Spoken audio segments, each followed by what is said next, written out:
Hey everybody, this is Luke Sloterdijk with Cyclones Abroad, a vlog that aims to provide valuable and timely information about Iowa State study abroad experiences to underclassmen.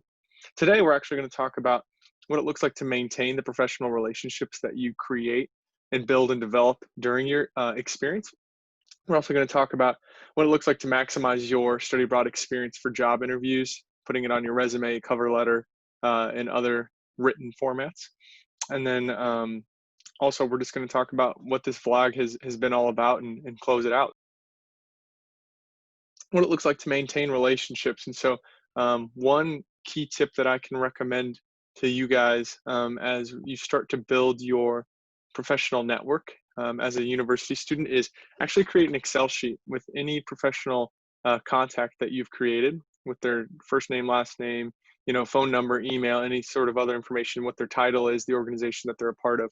all that sort of information so that you can actually have a log and a database of all of the people that you've met over the years, maybe even where you met them, and maybe a quick fact about how you met them or what your relationship with them is, so that when you choose to reach back out to them in the future, you can actually have a personalized note. It's really important to be able to have that sort of tool to utilize reaching out to your professional contacts. And going into my second point with maintaining these relationships, it's important to talk to them regularly, maybe a few times a year, or even just once a year. But as long as you're continuing that conversation, that's how you can keep that relationship going. And in the future,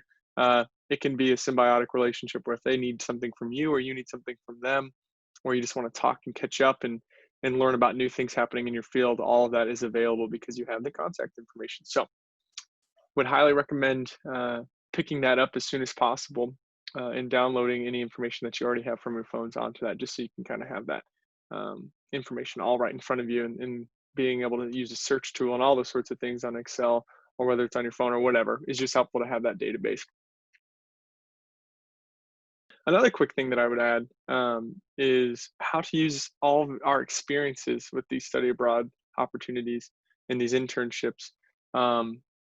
to get a job, right? Because that's like the end goal with university. With spending a lot of money, a lot of time, a lot of energy,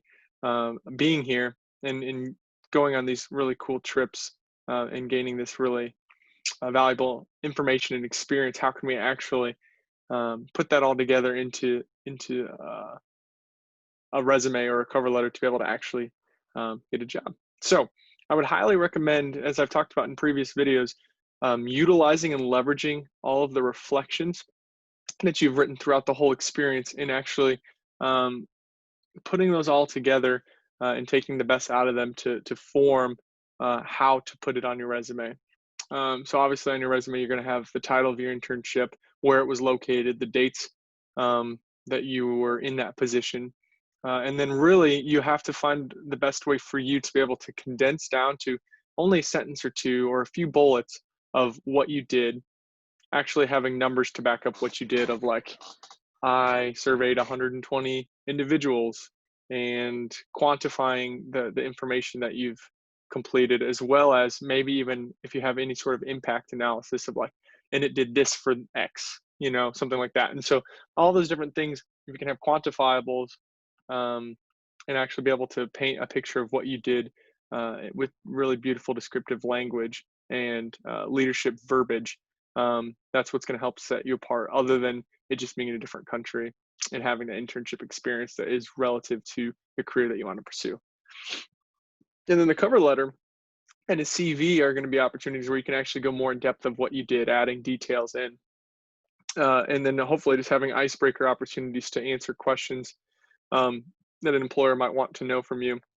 while they're just trying to get to know you, but also for the more of the technical questions of how you respond in behavioral based questions. You can actually use hopefully some of the experiences, the challenges that you face within your experience, to actually have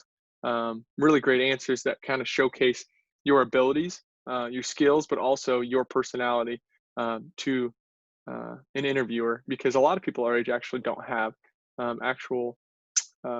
incidences or experiences that they can touch on to be able to answer those questions well. So that will be something that you can use to your advantage in those interview type situations. So those are some of the quick things that I wanted to make sure that I added in this final video as we wrap up Cyclones Abroad.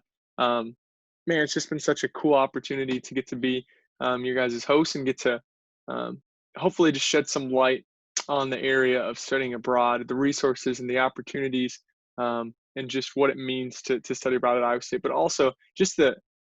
culture behind it. Um, the beauty of being able to have such an experience like this at such a young age is it's priceless. And I don't think until even now, as I've been creating this blog, I've realized just um, yeah, how privileged we are as university students to be able to do these sorts of opportunities and to be able to be exposed to the world around us in ways that we otherwise wouldn't in central Iowa. I think it's really special. And I think Iowa State University does an outstanding job at providing these cross-cultural technical opportunities for its students in all areas, all fields, across colleges on campus to be able to build the next generation of future leaders today with these opportunities. And I think that that's the motivation and the workhorse, the catalyst of the study abroad experience at Iowa State, no matter what college, is to provide the next generation of leaders to come out of the doors of Iowa State with their diplomas ready to make a change, ready to make a difference, and ready to influence the world as we just continue to face new challenges every single day and into the future with this world. So it's an exciting opportunity. I hope that you guys gain some new information and some new insight into what studying abroad is at Iowa State. And I've just really enjoyed getting to be your host. So thank you so much, guys, and happy traveling.